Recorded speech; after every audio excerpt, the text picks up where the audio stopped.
আসলে এখান দিয়ে বাসায় যাবো, মেইন রোড নাই, যায় মেইন রোডে যখন আপনি বের হবেন অবশ্যই আপনার হেলমেট থাকতে হবে।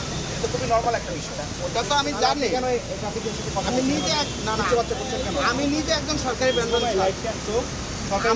আমার নিজের ট্রান্সপোর্ট বিজনেস, আমি সব নিয়ম কানুন জানি। আমি আমার ভুল হয়েছে যে আমি হেলমেটটা আনতে পারিনি আমার বাসা এখানে। হ্যাঁ, এই যে দেখেন আমার বাসা 3 নম্বর সেক্টর। ভেরি গুড, আপনি ভুল করেছেন। ভুল অনুযায়ী সাজা দিবেন। এখানে একটা কথা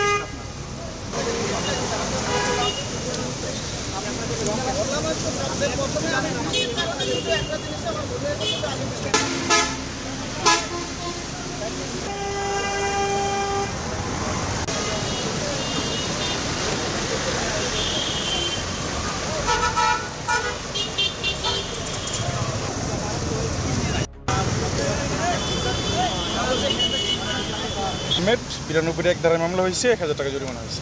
উনি সরকারি অফিসার হিসেবে পরিচয় দিয়েছিলেন না, উনি বলছিল যে উনি আমাদের হেলমেট ছাড়া পাইছিলাম একজনকে। একজন যে গাড়ি চালাচ্ছিল তার হেলমেট ছিল, বাট যে সেকেন্ড সিটের ছিল তার হেলমেট ছিল না। সেই ক্ষেত্রে যে আইনগত ব্যবস্থা সেটা নেওয়া হয়েছে। কিন্তু উনি পুলিশ সদস্য ছিলেন।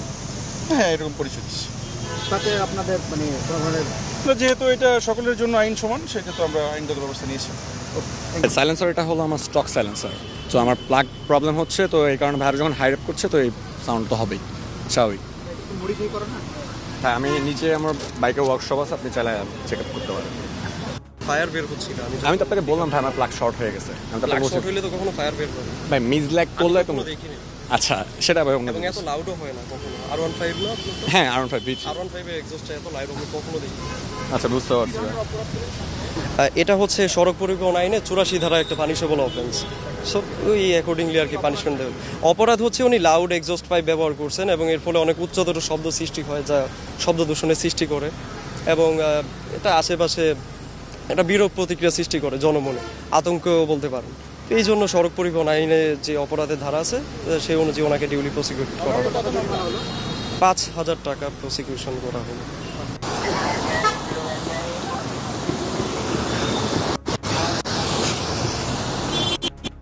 ডিএমপি ট্রাফিক উত্তরা ডিভিশনের সমন্বয়ে যৌথ একটা অভিযান পরিচালনা হলো।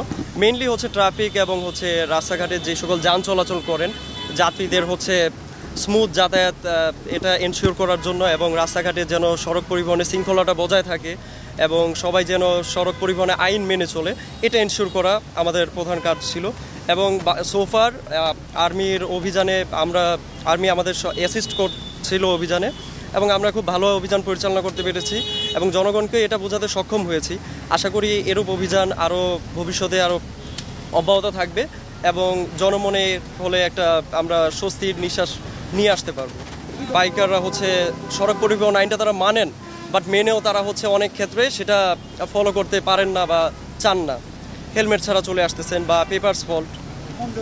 সেক্ষেত্রে হচ্ছে সড়ক পরিবহন আইনে ডিউলি জরিমানা করা হচ্ছে। যেমন বাইকের মডিফিকেশনের জন্য একটু আগে আপনারা দেখলেন সেকশন 84-এ ফাইন করা হলো, 5000 টাকা আসলো। তারপরে হচ্ছে অনেকে 3 জন করে প্যাসেঞ্জার নিয়ে বাইক দিয়ে যাচ্ছিলেন, which is very dangerous by the way.